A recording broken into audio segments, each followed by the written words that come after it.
It began like every other trial, papers rustling, whispers bouncing off cold marble, a judge ready to deliver another verdict.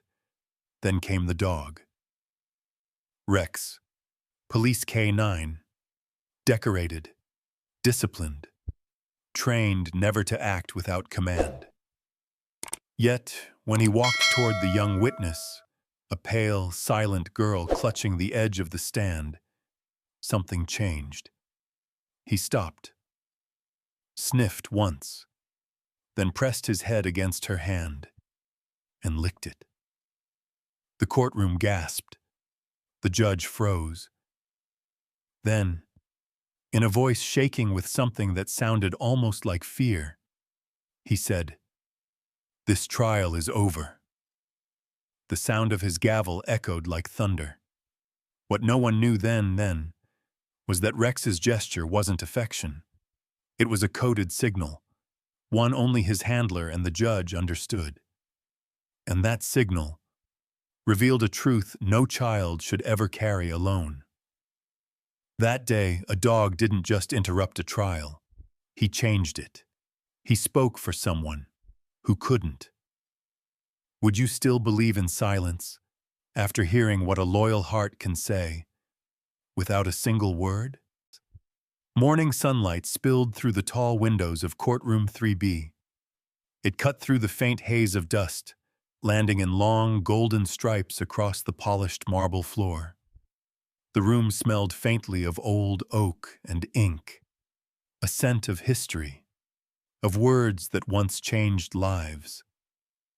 Every sound seemed amplified.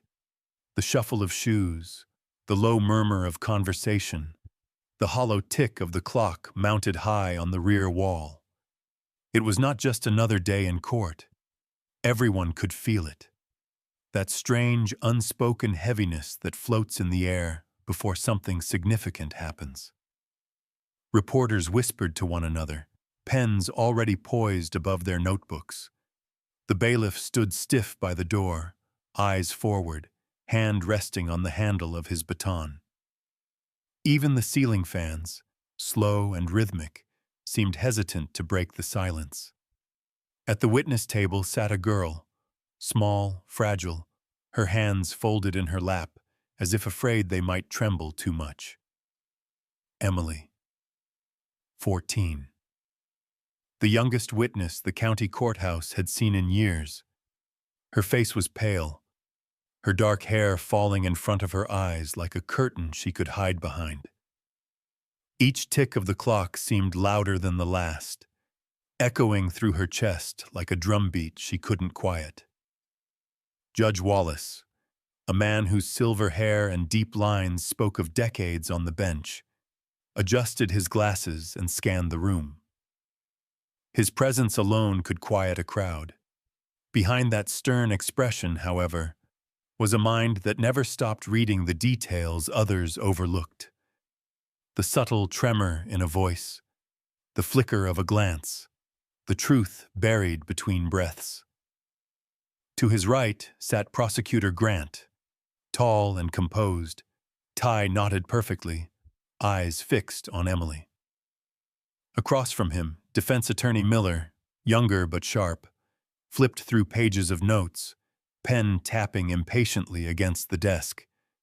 But all of them, the judge, the attorneys, the jury, turned their heads when the door at the back of the courtroom opened. The sound of claws clicked softly against the marble floor. The K9 unit had arrived. The German shepherd entered with the quiet confidence of a seasoned officer. His coat shimmered in the light, black and tan, perfectly groomed, every movement controlled, deliberate. His handler, Officer Mark Daniels, followed a few steps behind, posture as straight as his dog's. Court recognizes K9 Unit Rex and Officer Daniels, the bailiff announced. Rex's gaze swept across the room, steady, intelligent, unafraid. He paused as if reading the energy of the space, then sat obediently at Mark's side. The hum of conversation faded into stillness. Judge Wallace leaned forward slightly. For those unfamiliar with this procedure, he began, voice calm but commanding, Rex is one of the department's top K-9 officers. He has served in over 24 investigations involving sensitive testimonies. His behavioral responses assist in evaluating emotional truthfulness, not as evidence, he clarified, looking at both attorneys, but as a psychological guide. A few jurors exchanged uncertain looks. It was still an unusual practice, controversial in some circles, allowing an animal's instincts to influence a human trial. But Wallace was not a man who acted without reason. "Proceed," he said. Prosecutor Grant rose first. "Thank you, Your Honor." He turned toward Emily, tone soft but deliberate. "Emily, take a deep breath. You're safe here, all right? Just answer my questions as best you can." Emily nodded faintly, fingers tightening around the edge of the witness stand. Rex's ears twitched. His amber eyes watched her, not as a judge would, but as a silent guardian. He could sense the heartbeat behind her words, the tiny shifts in her breathing. Grant continued, asking gentle questions, where she had been, what she remembered, who was there. The answers came haltingly, voice fragile but clear. The courtroom listened, each word like a stone dropped into still water. Then, a noise. The heavy cough of a man in the back row. Emily flinched. Her shoulders tensed. Her breathing quickened. Rex moved. Not aggressively, but instinctively. He lifted his head, eyes fixed on her, body alert. The faintest growl rumbled low in his chest, more protective than threatening. Officer Daniels gave a quiet signal, and Rex relaxed, returning to calm stance. Judge Wallace's brow furrowed. He made a small note on the paper before him. Every reaction mattered. Every movement carried meaning. Minutes passed. The questioning grew heavier. Grant's tone deepened. Not cruel, but piercing. "Emily," he said gently, "can you tell us what made you come forward?" Silence. Her lips parted, but no words came. The air thickened. All eyes were on her, caught between truth and fear. Then, Rex stood. He took one slow step forward, then another. Daniels didn't stop him, didn't need to. The courtroom held its breath as the dog approached the witness stand. His nails clicked softly with each step. Emily's hands trembled. She looked down and found Rex looking back at her. His eyes were calm, almost human. He sat beside her, tail still, posture perfect. Then, slowly, gently, he leaned forward and licked her hand. The touch was so small, so delicate, it might have gone unnoticed if not for the sound that followed. A soft, collective inhale from the audience. The judge froze. His pen slipped from his fingers and rolled across the desk. Prosecutor Grant blinked in confusion. Miller stopped writing. Daniels's eyes widened. He knew that behavior. That specific gesture. For Rex, that wasn't affection. It was a signal. Judge Wallace straightened in his chair. His voice, when it came, was low but absolute. "This court will take a brief recess." Then, after a pause that stretched through the silence, he added, almost to himself, "Clear the room." The gavel struck once. The sharp crack echoed like thunder. Rex sat silently, still watching the trembling girl. The courtroom stirred, confusion, whispers, footsteps retreating. But amid it all, the German shepherd remained unmoved. Emily's eyes brimmed with tears she didn't understand. She looked at the dog, at the judge, at the sea of faces that suddenly avoided her gaze. Something inside her knew this moment had changed everything. And as the last person left the room only, Rex's breathing could be heard, steady, loyal, and full of truth that no one had yet spoken aloud. The courtroom air had grown heavy, thick enough that even a breath seemed to carry weight. The scent of polished wood and cold marble mixed with the faint tang of human nerves. Outside, sunlight pressed against the high windows, but inside the light felt muted, caught between tension and truth. Emily stood at the witness stand, a small figure surrounded by men and rules and judgment. Her fingers clutched the railing as if it were the only thing keeping her from collapsing. Her knuckles had turned white. She could feel dozens of eyes pressing on her back. Strangers, lawyers, reporters, all waiting for her to speak. "Take your time," Judge Wallace said, his voice steady but softer than before. He watched her closely. He'd seen liars, manipulators, victims, but there was something different about this girl. She wasn't performing. She was surviving. At the far side of the courtroom, Rex stood still beside Officer Daniels. His ears flicked forward. His gaze never left the stand. The air shifted. A faint vibration only an animal might feel. Without being commanded, he began to move. Each step of his paws echoed against the marble. Tap, tap, tap. The sound cut through the restless silence. His tail was low, not wagging.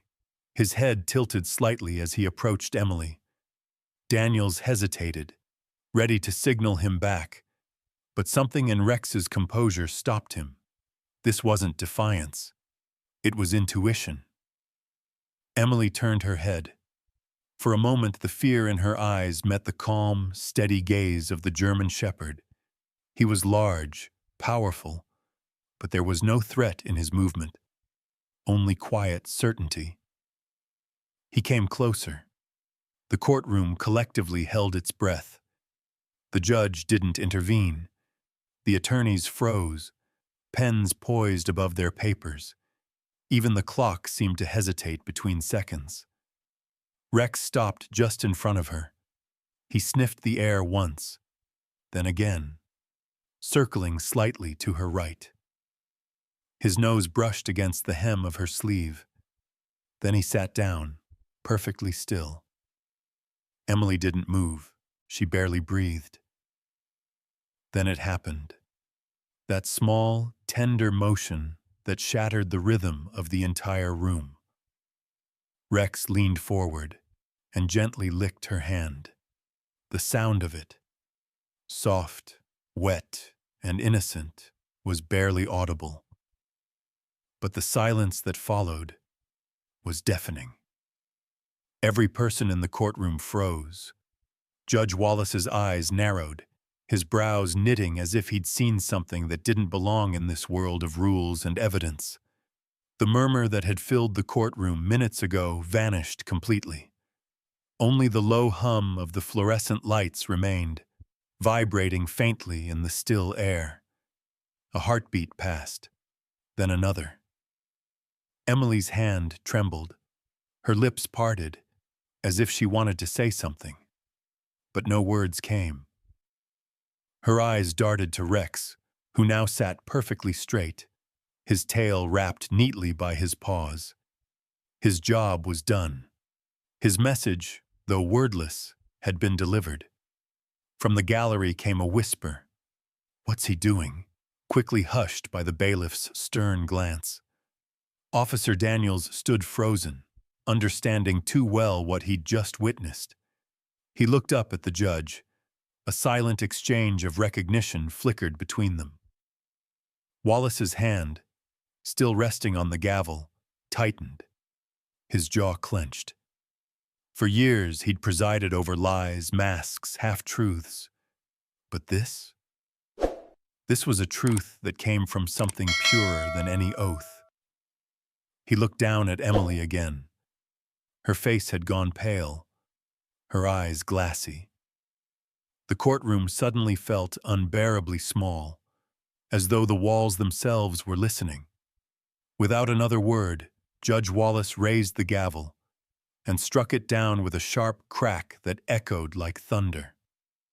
"This trial is adjourned," he said, voice firm but faintly strained. For a second, no one moved. Then, chaos.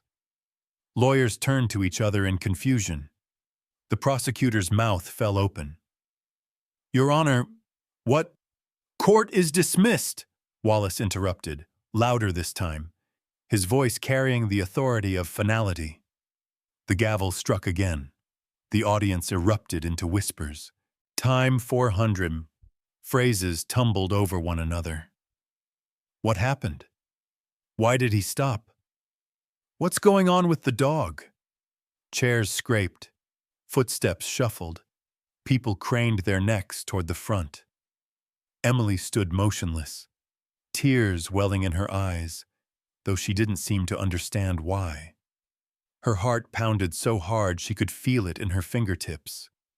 The world around her blurred, faces, voices, the sudden flurry of movement.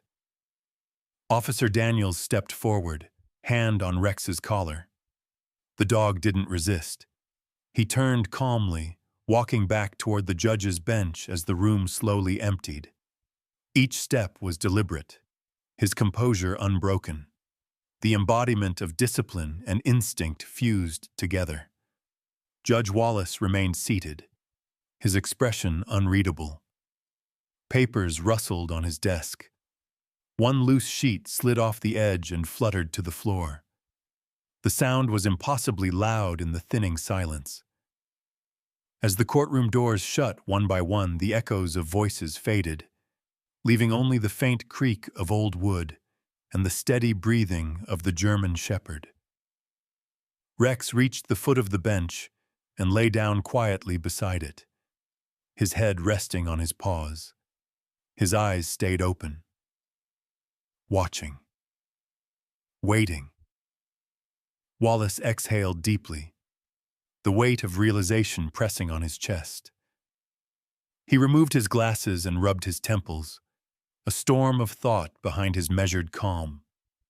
Then, without looking up, he murmured, almost to himself, "God help that child." The clock on the wall ticked once more, the spell of silence breaking. Outside the heavy doors, the courtroom buzzed again. Voices clashing in confusion, reporters scribbling notes, officers exchanging questions they didn't know how to ask. But inside, behind the oak doors, all was still. Rex remained by the judge's feet, a silent sentinel. The marble floor gleamed faintly beneath him, reflecting the gold light of late afternoon. His tail didn't move. His ears twitched once, then settled. Emily's faint sobs echoed from the hallway beyond, soft and uncertain. Rex lifted his head, listening. The judge closed his eyes briefly, and for a fleeting moment, behind that stern face something broke.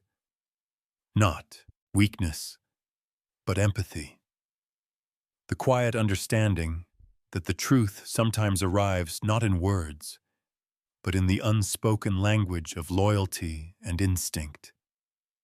He looked down at Rex. "You did your job, boy," he whispered. The dog blinked once, slow and deliberate, as if acknowledging the words. Then he lowered his head again, resting it on his paws, eyes half closed, waiting for whatever came next. Outside, the last of the spectators drifted away. Inside, the courtroom returned to its stillness, save for the sound of one dog's steady breathing and the faint rustle of a paper lying forgotten on the floor. The truth had entered the room quietly, and it had changed everything. The courtroom had drained of its noise, leaving behind only the faint hum of the ceiling lights and the echo of hurried footsteps. The wooden benches stood empty now, the air still trembling with the weight of what had just happened. Papers lay scattered on the floor like fallen leaves, remnants of confusion, fragments of something larger no one yet understood. Judge Wallace sat motionless at the bench for a long moment, eyes fixed on the space where the young girl had stood. The gavel, still resting near his hand, looked heavy, as though it too carried the burden of what had been revealed. At last, he rose. "Counselors," he said quietly, his voice low but commanding. "My chambers. Now." The words cut through the silence. Prosecutor Grant and defense attorney Miller exchanged uncertain looks, but both obeyed. Sarah, the young woman seated behind Emily during the trial, her soft features hiding a will of steel, gathered her papers and followed. Officer Daniels, still beside Rex, hesitated. The judge caught his eye and gave a small nod. "You too, officer." Minutes later, they were gathered in the judge's chambers, a room of dark wood, lined with books whose spines had been worn by decades of justice. The faint scent of coffee mingled with the dusty aroma of old law. Outside the window, sunlight was fading into gold, casting long shadows across the floor. Rex sat near the doorway, calm but alert, his chest rising and falling in slow rhythm. His presence filled the space, quiet authority in a world of human uncertainty. Judge Wallace removed his robe, draping it carefully over a chair. He stood in his shirt sleeves, no longer the distant figure of the bench, but a man confronting a truth he could not ignore. He gestured toward the table. "Sit." Grant crossed his arms instead. "Your Honor, with respect, I believe we deserve an explanation. You stopped the trial abruptly on the basis of a dog's behavior."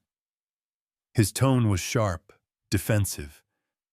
"The state needs to understand what just happened in that courtroom." Sarah's voice, in contrast, trembled slightly. "Rate slow. Judge, please. The girl's terrified. Whatever you think you saw—" Wallace raised a hand, silencing both. His gaze dropped briefly to Rex before returning to them. "What happened in that courtroom wasn't random," he said. "You saw him lick her hand. Most of you thought it was sympathy. It wasn't." Miller frowned. "Then what was it?"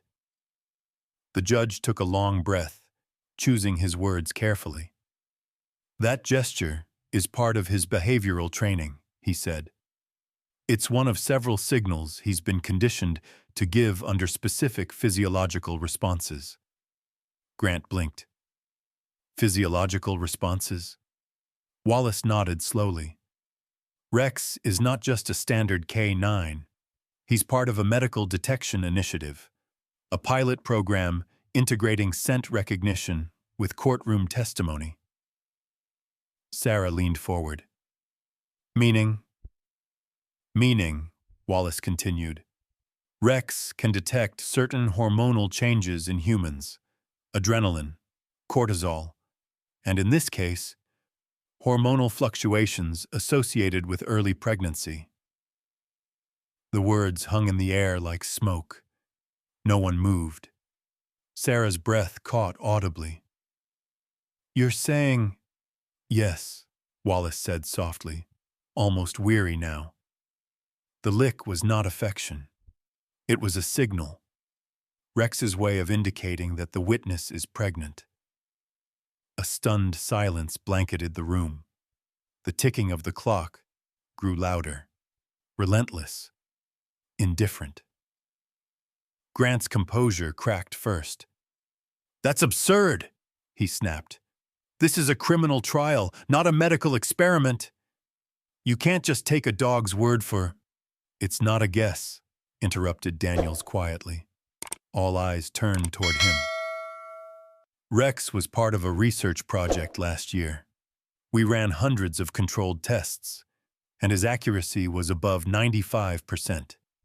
He picks up trace pheromones, shifts in scent humans can't perceive.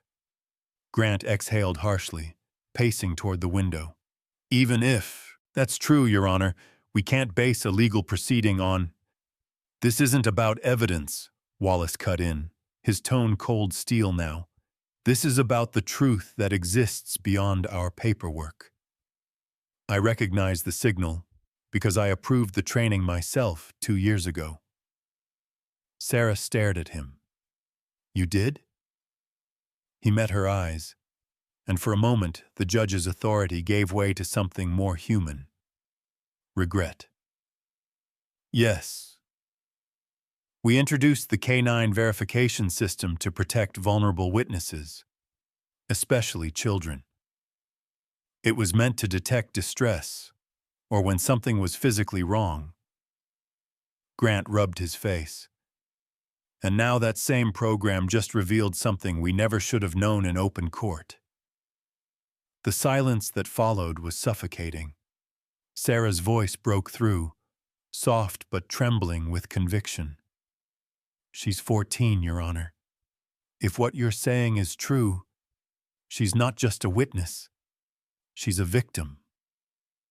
Her words struck the air like a plea and an accusation all at once.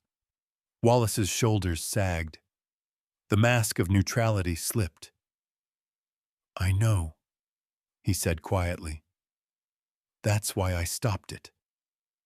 Grant sat down slowly, disbelief clouding his eyes. Miller pressed his palms together, whispering something under his breath. Daniels knelt beside Rex, hand resting gently on the dog's back. Sarah was the only one who spoke again. We have to protect her, she said. Whatever happens next, this can't become public record. Grant looked up sharply. You're asking us to withhold critical information. I'm asking you to remember she's a child, Sarah snapped. A scared little girl who came here for justice, not humiliation.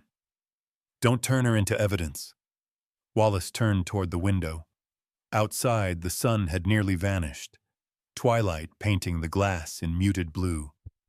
His reflection looked older somehow, burdened by decades of compromise. I'll seal the record, he said. What happened in that courtroom stays between us. Until we understand everything, the case is suspended. Grant's jaw tightened, but he didn't argue. Daniels gave a quiet nod. Sarah closed her eyes. Relief and dread tangled together. Finally, the judge faced them again. You can all go, he said softly. Except you, Officer Daniels. Stay. As the others filed out, Rex rose, stretching before sitting once more, gaze steady on Wallace. When the door closed, the room felt smaller, heavier. Wallace sighed and sank into his chair. You knew he'd do that, didn't you? Daniels hesitated, then nodded slowly. He sensed it before she even spoke. I didn't think he'd signal during testimony, but he must have felt it was necessary. The judge rubbed his temples. God help us, he murmured. Sometimes the truth finds its way out, even when no one's ready to hear it. Rex shifted slightly, resting his head on his paws. Daniels looked down, a faint, conflicted smile tugging at his lips. He doesn't lie, he said softly. He never does. The clock ticked once more, and in the quiet heart of the courthouse, where justice and compassion so often collided, the truth sat between man and dog, unspoken, undeniable, and impossibly heavy. The hallway outside the judge's chambers was cold and too quiet. The hum of the fluorescent lights filled the silence where voices should have been. Emily sat alone on a long wooden bench, her legs pulled close, her small fingers twisted in the fabric of her skirt. The air smelled faintly of coffee, ink, and the old varnish of the courthouse, a smell she would never forget. From behind the heavy oak door, muffled voices leaked through, fragments of adult conversation that shouldn't have reached a child's ears. Not affection. It was a signal, trained to detect hormonal changes. Pregnant. The word hung there, faint but unmistakable. Emily's body went still. For a second, she thought she'd misheard. But then came another voice, lower, measured, the judge's. She's just a child. The world tilted. Her lungs tightened, breath coming in short, panicked bursts. The color drained from her face as her mind tried to make sense of it. The looks, the silence, the way everyone had frozen after Rex had licked her hand. Now it all fit together, in one unbearable moment of clarity. They knew her secret, the one she hadn't even found words for, had been spoken out loud. Not by her, not by anyone she trusted, but by a dog who had only tried to help. Her throat closed, and a sound escaped her, half gasp, half sob.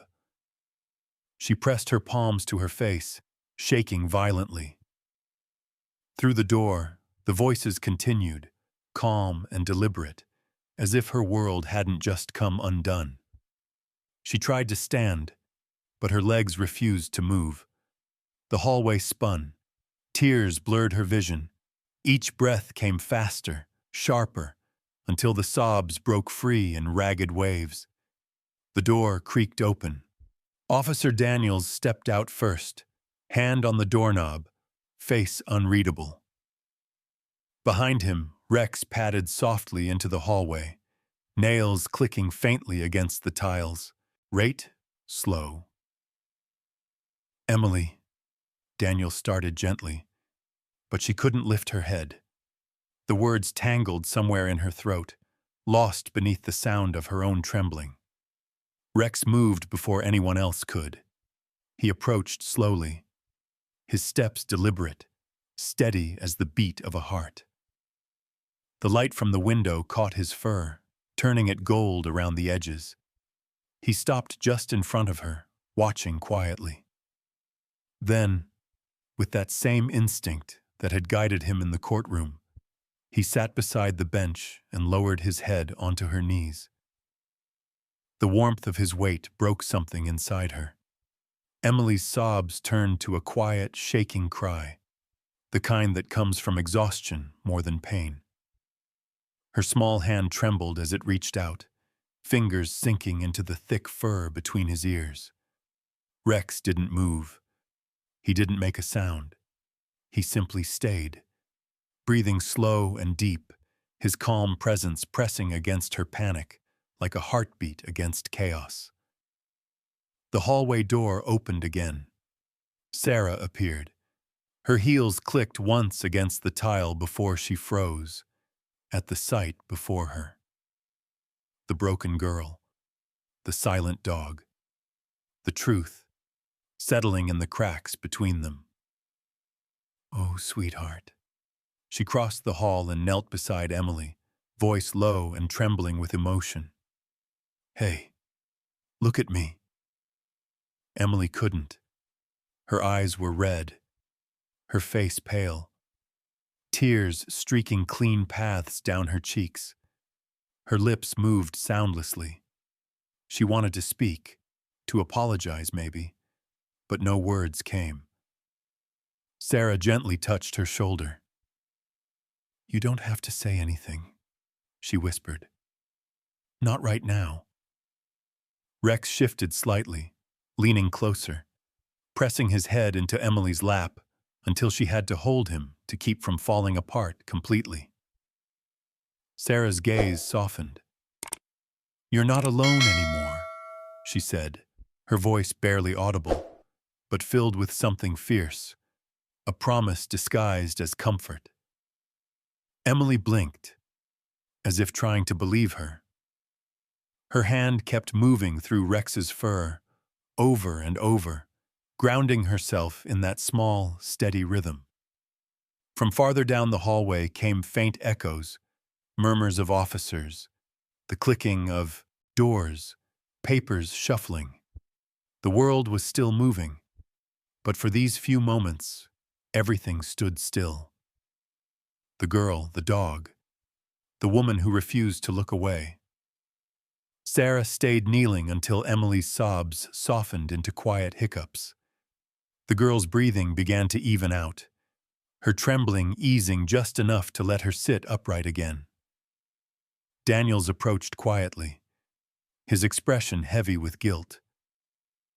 "I didn't mean for this to happen," he murmured. "He was only doing his job."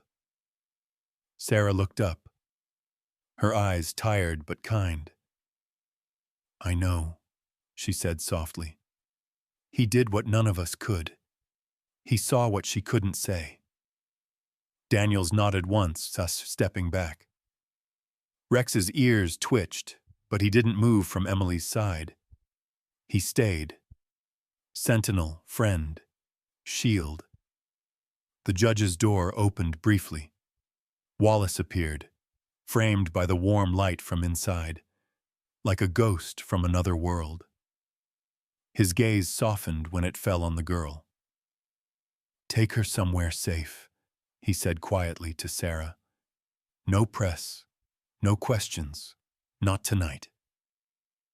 Sarah stood slowly, helping Emily to her feet. The girl's legs wobbled, but she clung to Sarah's hand, her grip surprisingly strong. Rex rose with her, his head level with her shoulder, eyes following every movement. They began to walk down the hall, their steps slow, echoing softly off the tile.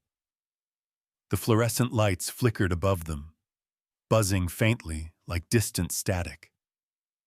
Halfway to the exit, Emily stopped. She turned her head slightly, her tear-streaked face catching the glow of the window light. "He knew," she whispered, almost to herself. "He knew before I did." Sarah's throat tightened. "Yes," she said softly. "And he told us because he wanted to protect you." Emily looked down at Rex, watching her with quiet devotion. She knelt and pressed her forehead against his. "Thank you," she whispered. The dog didn't respond, didn't need to. His tail gave one slow, gentle sweep across the floor. Outside the tall window at the end of the corridor, the light was changing. The last of the sunset filtered through the glass, painting the hallway in soft amber. It caught Rex's fur, turning it almost luminous. Sarah placed a hand on Emily's back and guided her forward. Together, they walked toward that light, one step, then another, leaving behind the cold marble, the whispers, and the weight of secrets too big for a child to bear. Rex lingered for just a moment longer. He turned his head toward the courtroom door, that place of chaos and truth, then looked back at the window, where the fading sun spilled across the floor. For the first time that day, the light didn't feel harsh. It felt warm. Rex lifted his gaze, amber eyes reflecting the glow, and exhaled softly. The sound, quiet, almost human. Somewhere deep inside, as the courthouse settled into silence, the world began to shift, from fear toward something gentler, and in that fragile peace, a loyal dog watched the light breaking through glass, his duty not yet done, his heart steady as ever. The rain came down hard that night, tapping against the windshield like restless fingers. Detective Mark Daniels sat behind the wheel of his unmarked car, watching the water slide down in silver streaks, distorting the world outside. The courthouse was long behind him now, its heavy doors and whispered truths still echoing in his mind. In the back seat, Rex lay quietly, his head resting between his paws, eyes half closed but alert, always alert. Mark sighed, running a tired hand through his damp hair. "We stepped into something we shouldn't have, partner," he muttered, his voice low, edged with weariness. "But now we can't walk away, can we?" Rex's ears flicked at the sound of his name, and he lifted his head, eyes glowing amber in the passing streetlight. Daniels smiled faintly. "Didn't think so." He turned the ignition, and the car rolled through the slick streets of the city. The neon lights reflected off the puddles like fractured memories. The silence between man and dog wasn't empty.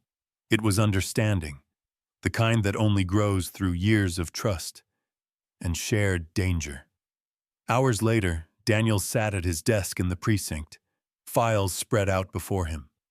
Emily Carter, age 14, ward of the state, currently placed in foster care with a couple registered under the name Marvin and Elaine Porter.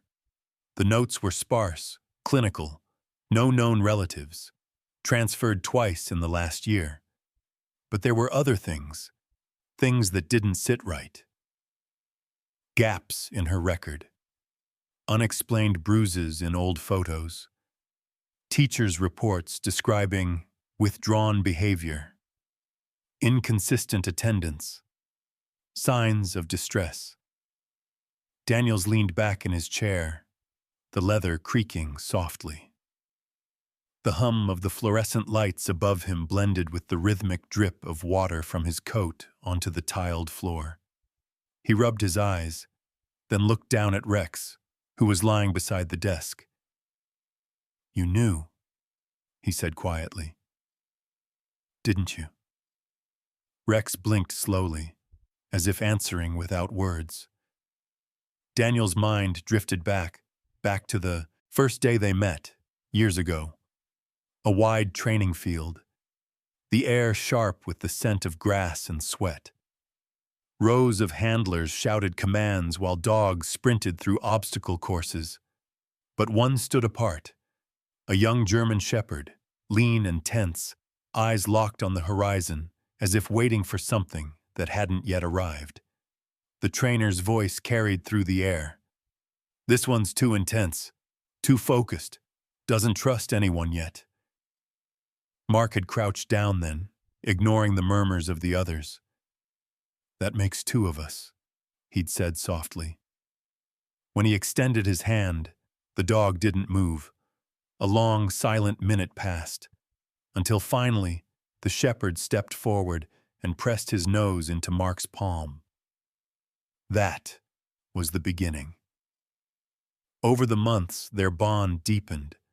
Through drills, through setbacks, through the quiet hours after everyone else had gone home. Rex was a natural, fast, disciplined, relentless. But what made him special wasn't obedience. It was empathy. He felt things other dogs didn't.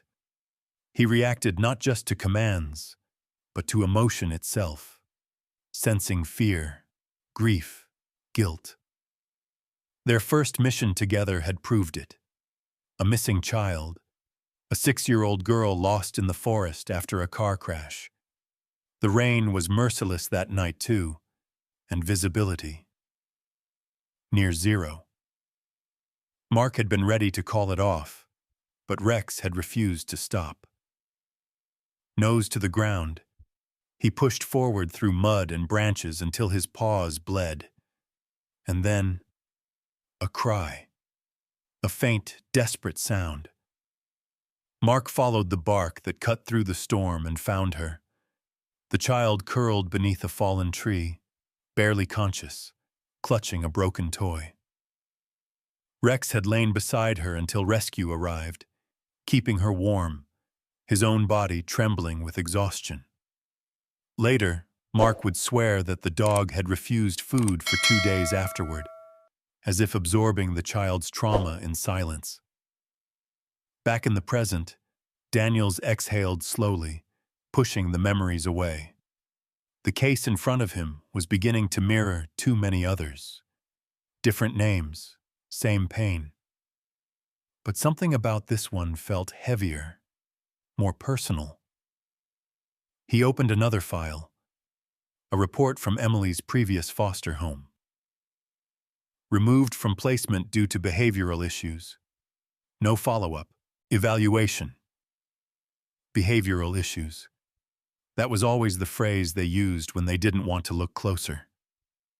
Rex stood and patted closer, placing his chin on Mark's knee. The gesture was simple, grounding. Mark looked down at him. "You think she's hiding something worse, don't you?" Rex didn't answer, but his eyes did. Deep, unwavering, as if saying, "Yes. And you already know it." Daniels sighed, grabbing his jacket. "Then we'll find out." The drive to the porter's house was long and silent. Suburban streets, quiet and too clean, lined with identical houses. The kind of neighborhood that looked perfect from the outside, until you looked too closely. He parked across the street, engine idling. Lights were still on inside the house. Through the rain-speckled window, he could see movement. A woman pacing, a man seated at the table, arms crossed. Rex watched intently, ears twitching. Daniels's instincts, the same ones that had kept him alive through countless cases, stirred uneasily. He opened the glove compartment and checked the file again. Something didn't match. The dates, the signatures, the records of Emily's last placement had been altered. He glanced at Rex. She wasn't supposed to be there, was she, Falcon? The dog's low growl answered him before logic could. Daniels didn't approach that night. He sat there in the dark, watching, thinking. The rain began to ease, the storm softening into mist. Somewhere deep in his gut, he knew the truth would not come easily, and when it did, it would hurt. He reached back and scratched behind Rex's ear. "You're my compass, you know that? You always find what's lost, even when it's not supposed to be found." Rex rested his head against Mark's arm, his gaze fixed on the quiet house across the street. There was something about his stillness, something that spoke of purpose beyond command. Inside that house was the girl whose silence had screamed louder than words. And tomorrow, they would open the door to what she'd been hiding, or to what the world had been hiding from her. The rain stopped completely, leaving only the sound of their breathing. Mark looked out into the darkness and whispered, "We'll protect her, Rex, whatever it takes." The dog didn't move, but the look in his eyes said everything. Loyal, unjudging, unwavering.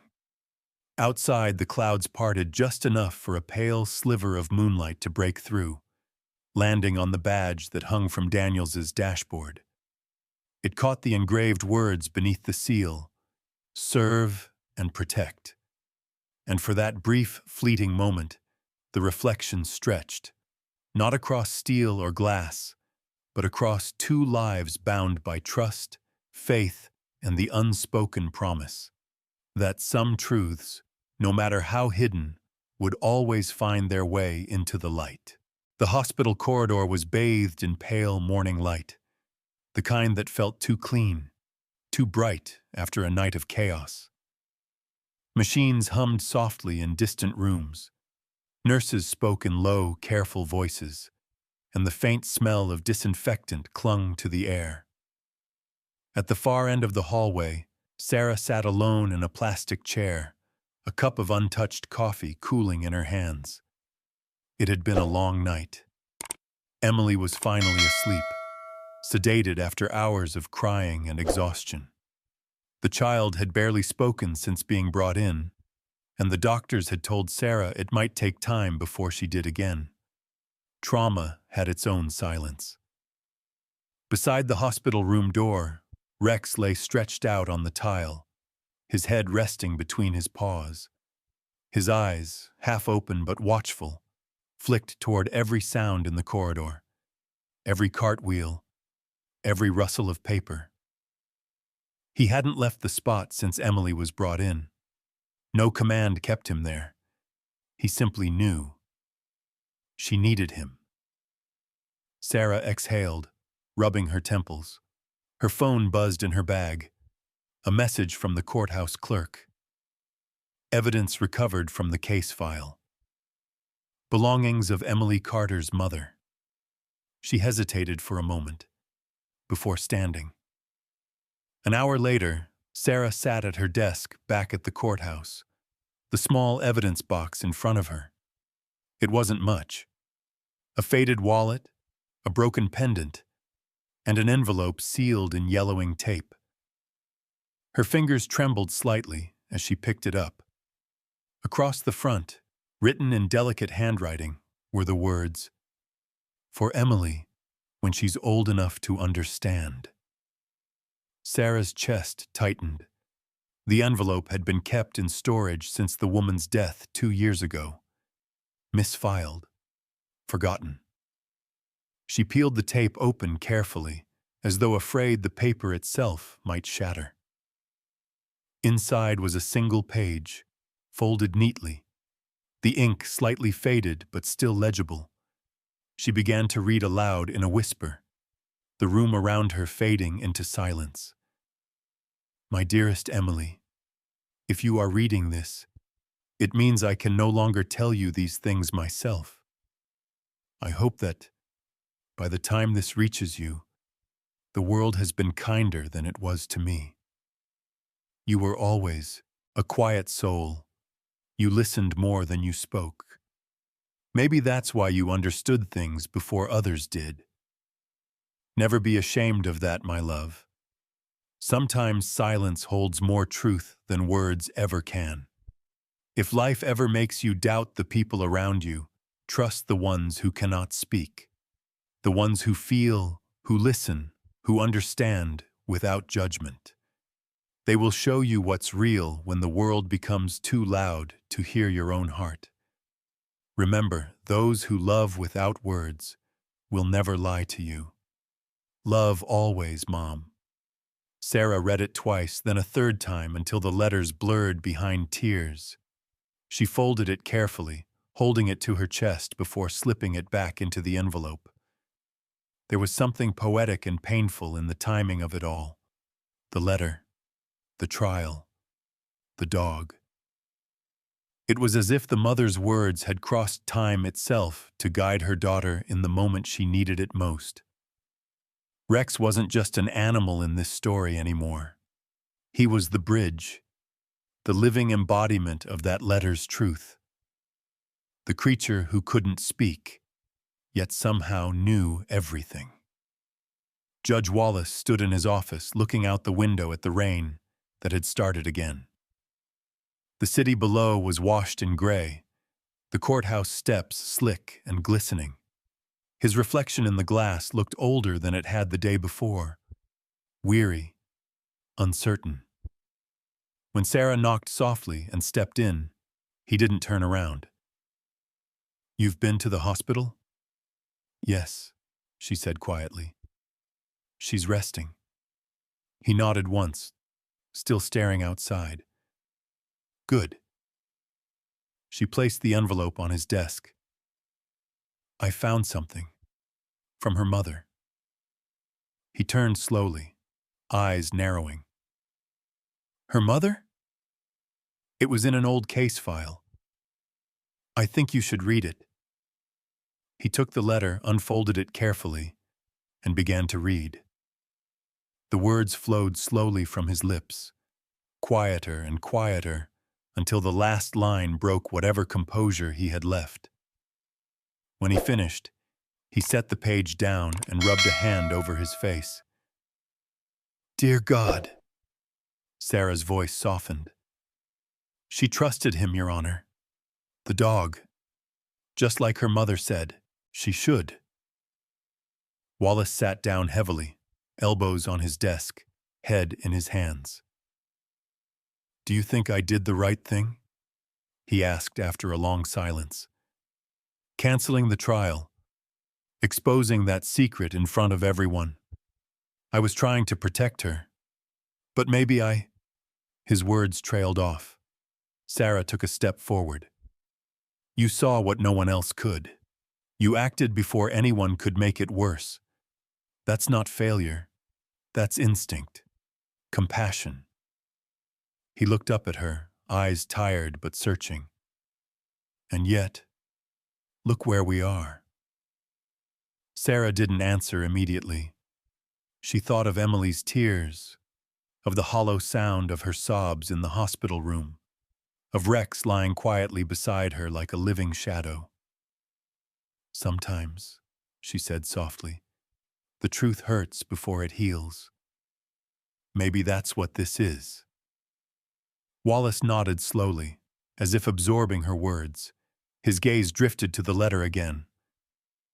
"Her mother was right," he murmured. "The ones who can't speak, they often understand better than we ever will." The silence that followed wasn't uncomfortable, just heavy with understanding.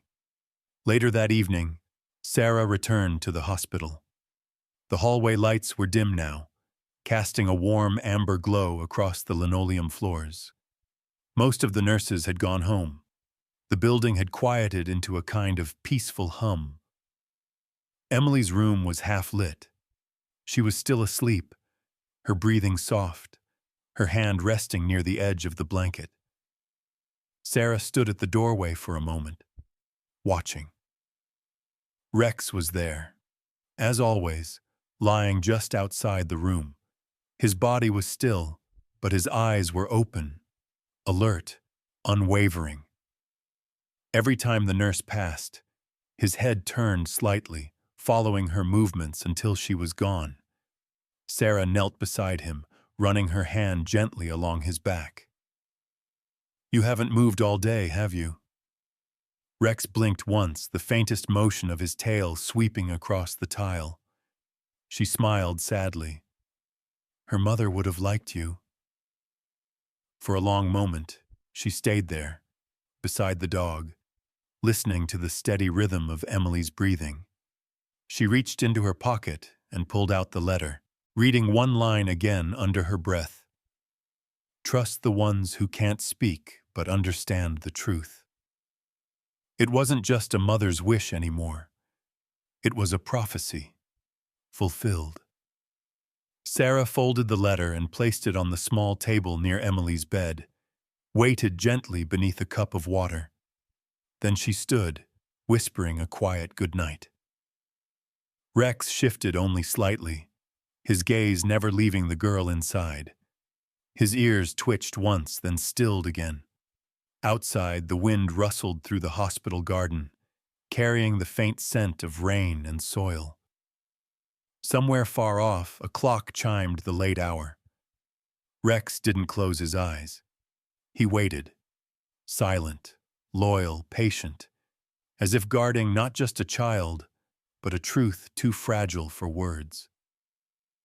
Through the glass window, the faint light of a street lamp spilled into the corridor, catching in his eyes until they seemed to glow, gold, steady, and knowing. He didn't need to speak. He never did. Because sometimes, the truest guardians are the ones who understand everything and say nothing at all. The late afternoon sun filtered softly through the hospital blinds, painting the room in muted gold. The air was heavy with the hush of machines and the faint rhythm of a heartbeat monitor. Emily sat by the window, her knees drawn up beneath the thin blanket. She hadn't spoken much since that day in court. Her eyes followed the light shifting across the wall, small, slow movements that mirrored the quiet ache in her chest. Rex lay near her feet, as he always did, his body curled protectively close. Every now and then, he lifted his head to check on her, sensing her unease the way only he could. The door opened gently. Judge Wallace stood in the doorway, hat in hand, his figure somehow smaller without the black robe. The lines on his face seemed deeper now, carved by regret rather than age. He hesitated for a moment before stepping inside. Emily turned slightly, startled. "Your Honor?" Her voice was barely more than a whisper. He offered a tired smile. "Not in here," he said softly. "I'm just Wallace." Closing the door behind him, he asked gently, "May I sit?" She nodded, unsure. He pulled a chair beside her bed, the legs scraping quietly against the linoleum. For a moment, neither spoke. The only sound was the distant hum of the hospital air system. "I'm sorry," he began finally, his voice thick with sincerity, "for what happened in that courtroom, for the way things were revealed. I should have protected you better." Emily's eyes flickered down to her hands. "You stopped the trial," she said quietly. "Everyone was staring at me. They knew something was wrong, but I didn't know why." He nodded, his jaw tightening as guilt shadowed his face. "When Rex licked your hand, I knew exactly what it meant. He was trained to recognize signs most people can't see." He paused, swallowing hard. "I recognized the signal immediately because I helped create it." Her brow furrowed in confusion. "You did?" He nodded, rate slow. "Yes." His eyes darkened, the memory surfacing like an old wound. "Years ago, after my daughter passed away." The words caught in his throat.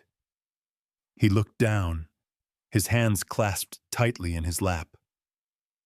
"I lost her because I didn't listen," he continued, voice trembling despite his effort to steady it. "She was around your age, maybe a little older, quiet, kept things inside until it was too late. The guilt never leaves you.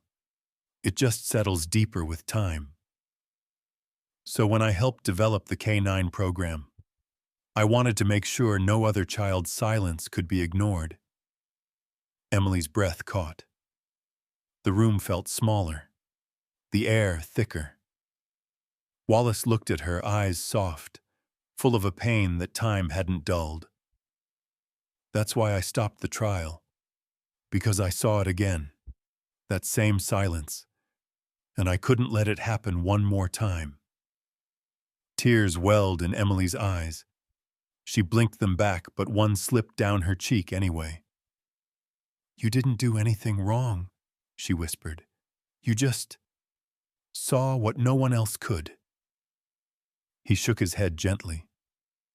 "You were forced into the light before you were ready. And that's a kind of cruelty, too." For a moment they sat in silence. Two souls bound by different losses, different regrets, but the same ache. Rex whined softly, pressing his head harder against her legs. Emily's hand found his ear, gripping gently, as if drawing courage from his presence. "But it didn't stop," she whispered. "So when they said I had to go to court, I thought maybe someone would finally see. I thought maybe he wouldn't get away with it this time." Wallace's throat constricted. "You came forward," he said quietly, "even when no one believed you." She nodded, a tear sliding down her cheek. "I didn't know how to say it out loud. But Rex, he just knew. He made them see it." Her voice broke on the last word.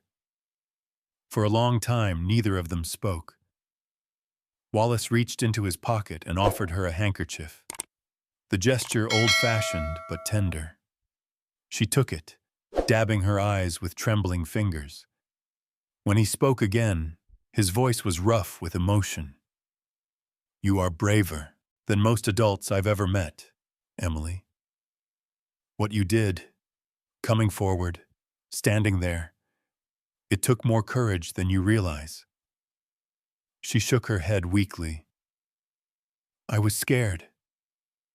"So was I," he admitted, a faint, sad smile touching his lips. Every step of the way. Their eyes met. Hers, filled with tears and youth. His, filled with age and regret. But in that moment, there was understanding, pure and wordless. Rex shifted again, lying down at her feet with a deep sigh, as though declaring that the worst had passed. His breathing filled the silence, steady and soothing. Wallace stood slowly, resting a hand on the back of the chair. "I can't undo what happened," he said. "But I can promise you this. The truth will be heard, the right way, and you'll never stand alone again." Emily nodded, her voice faint but sure. "Thank you." As Wallace turned to leave, he glanced once more at Rex, the silent guardian, the unspoken bridge between all their pain and hope. "Take care of her, boy," he whispered. Rex's ears flicked in acknowledgement, his eyes following the judge until the door closed behind him. The room fell into stillness once more. Emily leaned back against the pillow, her fingers tracing the edge of the handkerchief. "He lost his daughter," she whispered to Rex. "And now he's trying to save me." Rex shifted closer, resting his head across her knees. Outside, the golden light deepened to amber, spilling across the floor, like a promise. Emily closed her eyes, her breathing finally calm. For the first time since the trial began, she didn't feel like a witness or a victim. She felt seen, heard, safe. And beside her, Rex, loyal, unjudging, unwavering, kept watch as the sun slipped quietly beyond the glass. The courtroom looked the same mahogany walls, the same marble floor, the same high ceiling that made every sound echo like thunder. But something about it felt different now, softer, warmer. The tension that had once wrapped around the air like wire was gone, replaced by a heavy stillness, the kind that comes before truth is spoken. Judge Wallace sat at the bench, his gavel resting quietly beside his hand. His expression was solemn, but there was gentleness in his eyes, the kind that only comes after understanding what pain truly costs. Every seat in the gallery was filled.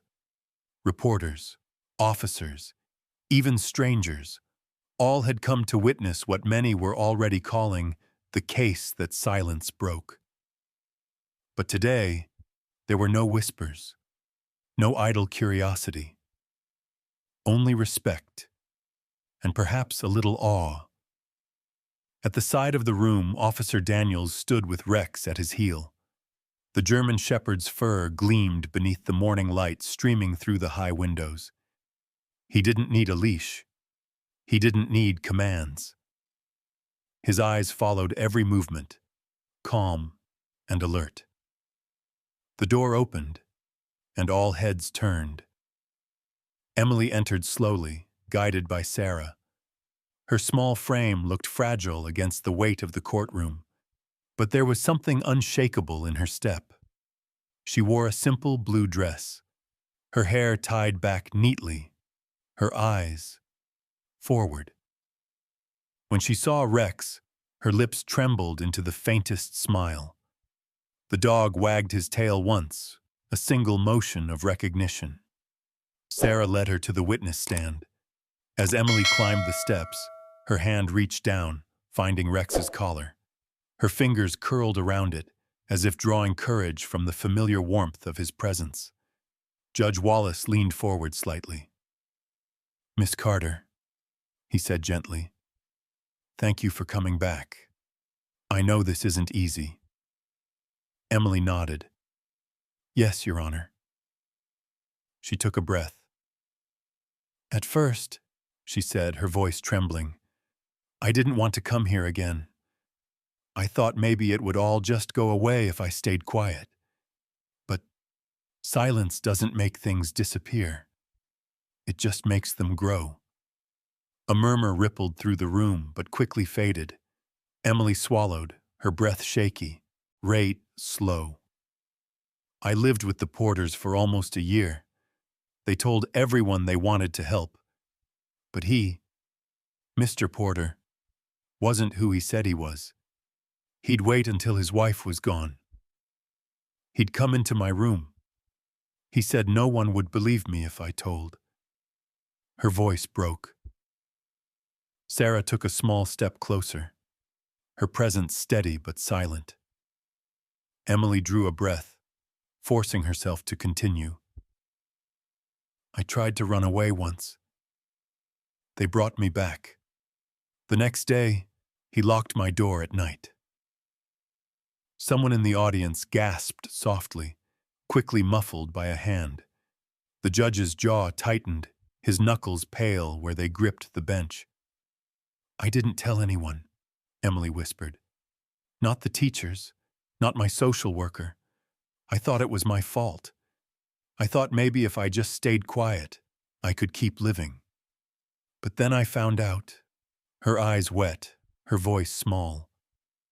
"I found out I was pregnant."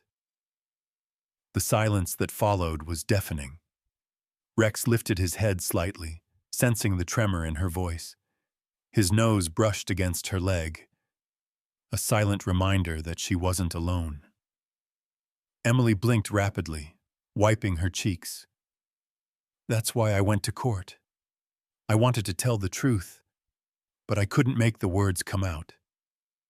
I froze. And then Rex, he knew. He did what I couldn't." She looked down at him, a tear slipping free.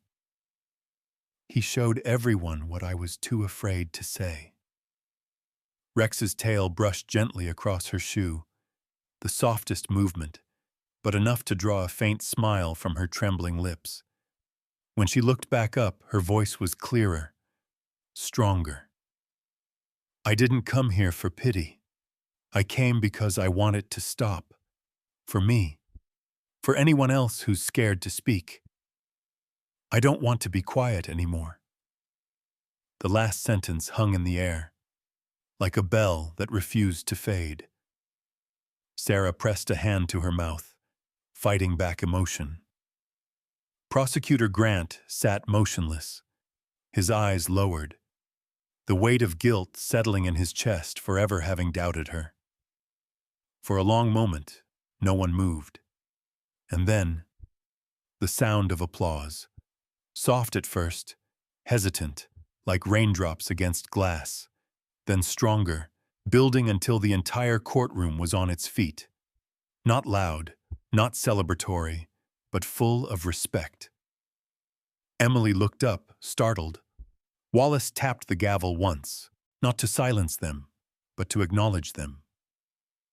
"Let it be noted," he said, voice breaking slightly, "that truth has been spoken today, and it came from the bravest heart in this room." Rex lifted his head, eyes calm, as though he understood every word. Sarah placed a gentle arm around Emily's shoulders, whispering something only she could hear. The girl nodded, tears falling freely now. But they were tears of relief, not shame. As the crowd began to settle, Wallace looked once more at Rex. a faint smile touching his lips. "Good boy," he whispered. Rex's tail thumped once against the floor, a quiet, humble acknowledgement. The gavel struck one final time, not as a command, but as a benediction. Court is adjourned. The sound echoed through the chamber, softer this time, less final, like the closing of a chapter rather than the end of a story. Emily stood, still holding Rex's collar. Together, they walked down the aisle between the rows of silent onlookers. The light from the high windows followed them like a path. And as the doors swung open to the bright afternoon beyond, Rex turned once, glancing back at the bench, a silent farewell to the place where truth had finally found its voice. Spring had returned quietly, as if the world itself was trying to start over. The air was gentler now, warmer, scented faintly with blooming jasmine, and the distant hum of freshly cut grass. The nightmares had not disappeared completely, but they had softened, fading, like echoes after a storm. It had been 6 months since the trial. 6 months since Emily had stood in that courtroom and let the truth breathe for the first time. Now she lived in a small 2-bedroom house on a quiet street, under Sarah's care. The woman had filed for temporary guardianship soon after the verdict, and no one had questioned it. The court saw what everyone else did, that the bond between them had already become something deeper than Zoe could define. The mornings in that house were peaceful. Sarah would sit by the window with her coffee, watching Emily pack her backpack before school. There was color in the girl's face again, warmth returning to her voice. Some mornings she even hummed, a fragile, hopeful sound that made Sarah smile every time she heard it. And every few weeks, a familiar sound would echo through the street, the low purr of a government-issued SUV pulling up to the curb. Rex would be the first to appear, jumping gracefully from the back seat, his fur catching the sunlight. Behind him, Mark Daniels would follow, always carrying the same easy smile, though his eyes told of a man who'd seen too much to take peace for granted. "Look who's here," Sarah would call, and Emily's face would light up, like morning itself. She'd run down the front steps barefoot, the hem of her jeans brushing the grass, and Rex would meet her halfway. The dog's tail would wag, not the brisk motion of a trained K9, but the loose, joyful sweep of a friend. He'd press his head against her stomach, and she'd drop to her knees, wrapping her arms around his neck. For a few seconds, there would be no words, just the sound of breathing, the steady heartbeat, of reunion. "You still remember me, don't you?" she'd whisper. Rex would answer with a soft whine and a look that said, "Always." Mark would lean against the fence, watching the two of them. "You know," he'd say, with a faint smile, "he doesn't greet anyone else like that. Not even me." Emily would laugh. A real laugh now. The kind that once seemed impossible. "That's because I give better hugs." Mark would grin, tipping an imaginary hat. "Can't argue with that." On weekends, Emily had started spending time at the local animal shelter. It had been her idea, one she'd nervously brought up to Sarah at breakfast one morning. "I want to help dogs like Rex," she'd said, eyes bright but uncertain. "Ones who don't have anyone yet." Sarah had agreed without hesitation. "Then we'll start this Saturday." The first day, Emily walked through the rows of kennels slowly, stopping at each one. She didn't flinch at the barking or the scars some of the dogs carried. Instead, she knelt, looked them in the eye, and whispered softly, "You're safe now." Rex had visited the shelter once with Mark, and when he did, the other dogs went quiet, as if they sensed the calm authority in his presence. Emily watched him move between the cages, his head held high, his movements gentle. The staff smiled and said they'd never seen the shelter that peaceful before. After that, Emily started coming every week. She cleaned kennels, filled water bowls, brushed tangled fur. Sometimes, she'd sit in the corner of a pen with a frightened rescue and just stay there. No words, no demands, until the trembling stopped. Sarah often stood at the doorway, watching her heart caught between pride and heartbreak. This wasn't just volunteering.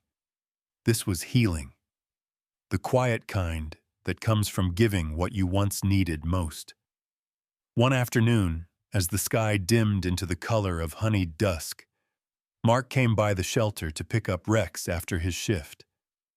He found Emily sitting cross-legged on the floor, beside a small brown puppy who had been hiding all day. The puppy's head rested in her lap, eyes finally closed. Mark smiled softly. "You've got the touch," he said. Emily looked up. "Rex taught me." At the sound of his name, Rex trotted over, tail swaying gently, and lowered himself beside her. His body pressed close, warm, and steady, as if claiming both her and the frightened puppy as part of his pack. Mark crouched down. "You know, for all the people I've met in this job, he only trusts a few. You're one of them." Emily's hand paused mid-stroke along Rex's fur. "He trusted me before I even trusted myself," she said softly. Mark's smile faded into something more serious. "He's got a gift, but so do you. You took what hurt you and turned it into something that helps others. That's rare, Emily. That's strength." She didn't answer right away. Her gaze fell to Rex, who was now licking the puppy's ear with slow patience. "He doesn't see broken things," she murmured. "He just sees hearts that need help." Mark nodded. "Maybe that's what we're all supposed to do." That night, back home, Emily sat at her desk by the window. The sounds of the neighborhood drifted in. Laughter, crickets, the faint hum of life going on. On the desk lay a framed photo. Her, Rex, Sarah, and Mark, taken after the verdict. They were all smiling. Not the forced smile of ceremony, but something genuine, light-filled. She picked up a pen and began to write in her journal. "Rex visits again today. He's bigger than I remember, but still gentle. When I look at him, I feel safe. Not because he can protect me from everything, but because he reminds me that love doesn't always need words. Sometimes it just needs to stay." She paused, looking out at the moonlit sky, then added softly, "Mom was right. The ones who can't speak understand the truth the best. And sometimes, they help you find your own voice." When she finished, she closed the book and set it beside the photo. Rex would visit again next week, and the week after that. And maybe, for as long as she needed him. Because that's what loyalty looked like.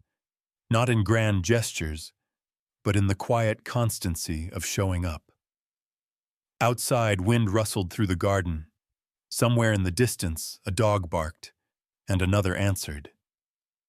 Emily smiled faintly, pulling the blanket around her shoulders.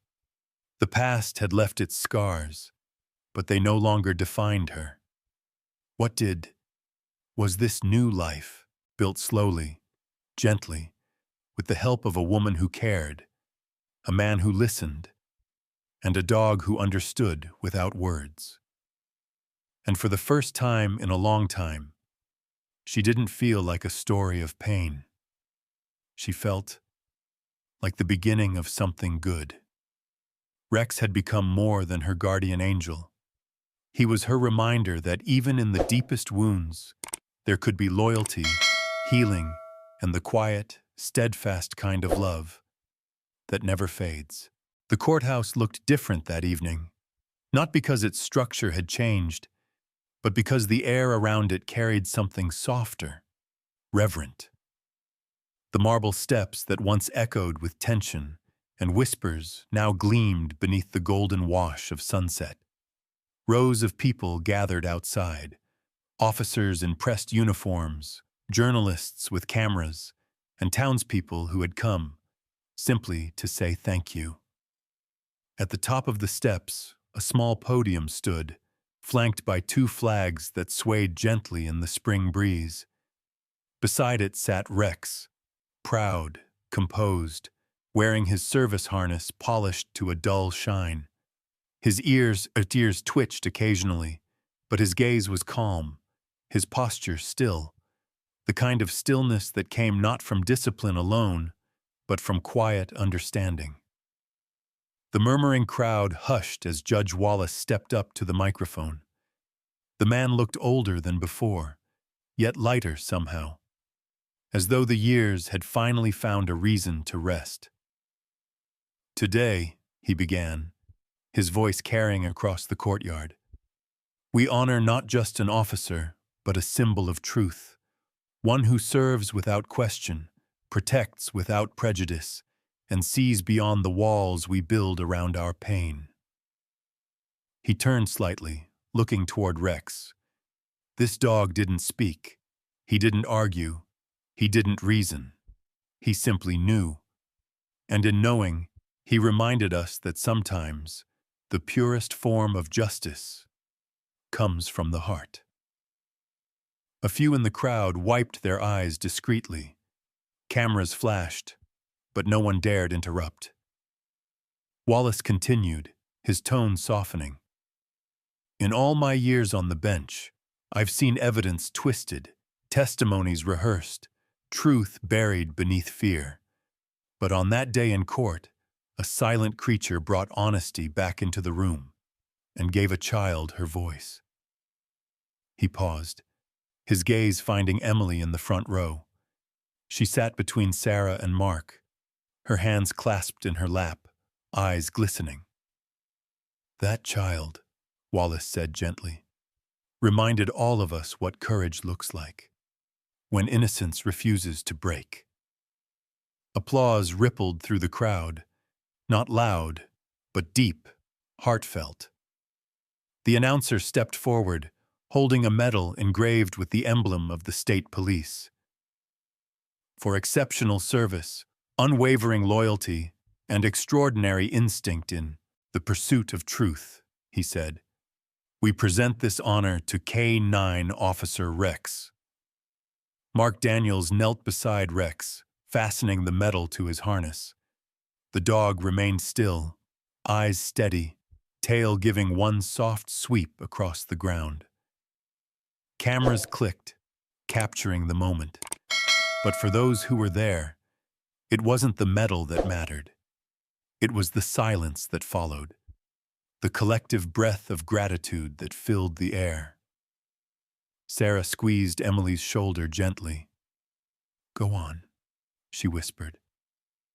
Emily hesitated, then stood. The crowd made room as she climbed the steps slowly. The soft sound of her shoes was against stone, the only thing breaking the stillness. Rex turned his head, watching her approach. When she reached him, she knelt, the world around her blurring into light and color. Her trembling hands found his fur, warm and familiar beneath her palms. For a moment, she couldn't speak. Then, through the rush of tears, her voice broke the quiet. "You told the truth when no one else could," she whispered. Rex's eyes met hers, calm, knowing, unflinching. He leaned forward slightly, resting his head against her shoulder. The gesture was small, but it carried the weight of everything they had survived together. Emily buried her face in his fur. "You saved me," she said, the words muffled by emotion. "You saved all of us." The crowd watched in silence. Even the cameras seemed to lower slightly, as if realizing some moments weren't meant to be captured, only witnessed. She knelt again, this time saying nothing. She simply wrapped her arms around his neck and held on. Rex didn't move. He didn't need to. His breathing was slow, steady, the rhythm of peace hard-earned. Mark watched them from a few steps away, his chest tightening with something that was equal parts pride and sorrow. He knew moments like this didn't last forever, but their meaning did. As Emily stood and stepped back, Rex turned his head toward the horizon. The sun was almost gone now, leaving the courthouse bathed in amber light. The breeze tugged gently at his fur, lifting it like a whisper of memory. He sat there, still, noble, unshaken, watching as the world moved on around him. Time, 900 pounds. Cars passed, voices faded, shadows stretched and merged with the coming night. But he didn't move. Because some truths, the kind born of loyalty, courage, and love, don't fade when the world does. They endure quietly, like a steady heartbeat beneath the noise of time. The camera from a nearby crew caught one final image before the light disappeared. Rex on the courthouse steps, the metal glinting faintly against his chest, his eyes reflecting the last traces of sunset. The frame lingered for a moment, then faded to black. No narration, no music, just silence. Because some heroes don't need words. They just need to be remembered. The courtroom was silent when the German shepherd broke protocol. He stood, walked past the officers, and laid his head on the trembling hand of a 14-year-old girl. No one breathed. Not the judge, not the lawyers, not even the cameras flashing behind the glass. A second later, the judge's gavel slammed down. Trial adjourned. No explanation. Just shock. Because only one person in that room understood what the dog's gesture meant, and what terrible truth it had just revealed. Hours later, behind closed doors, the same judge whispered to himself, "God forgive me. I saw it too late once before." Now the child sat alone in a hallway, tears falling onto the dog's fur, the only creature who had dared to speak for her. The officers called it instinct. The reporters called it luck. But deep down, everyone knew it was something else. Something purer than words, louder than justice. Sometimes, truth doesn't need a voice. It just needs the courage to be seen. And as the courthouse lights flickered in the dusk, one question lingered in every heart. What happens when a silent hero tells the truth the world isn't ready to hear?